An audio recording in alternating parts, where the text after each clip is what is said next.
Nurli Syahira, seorang hafizah Al-Quran, hafizah Al-Quran. Disebutkan viralnya dia kerana apa? Ketika nahas berlaku, pelajar ni tadi arwah ni tadi dikisahkan boleh kematian yang menghidupkan kepada kita, menjadi inspirasi sebenarnya. Kerana dia meninggal dunia dalam nahas tersebut sambil memegang Al-Quran. Dan Al-Quran tu yang menariknya bukan hasil dia beli, bukan pembelian, tapi hasil dia tulis. Dia hafizah, dia tulis sendiri Al-Quran tu sampai khatam, daripada surah Al-Fatihah sampai surah Al-Nas.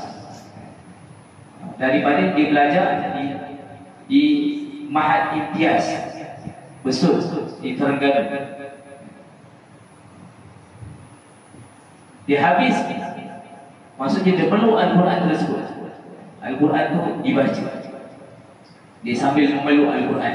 Dan dikatakan oleh unit forensik bahawa ketika mana nak memisahkan arwah tersebut dengan Al-Quran yang dimeluk, tak boleh.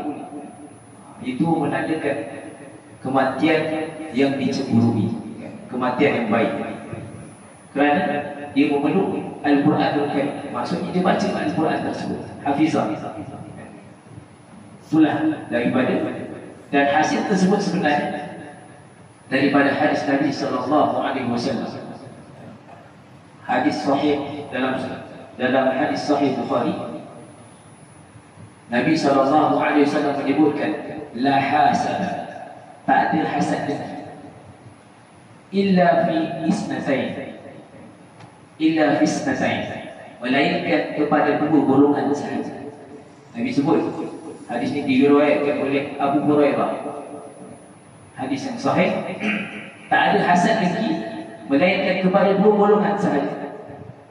Rajulun 'allamahu Allahul Quran, lelaki, seseorang yang Allah Ta'ala ajarkan kepada dia Al-Quran, dia boleh baca Al-Quran, yatluhu ana al-laili wa ana an-nahar, dan dia baca Al-Quran itu sepanjang hari, sepanjang malam, sepanjang siang dibaca.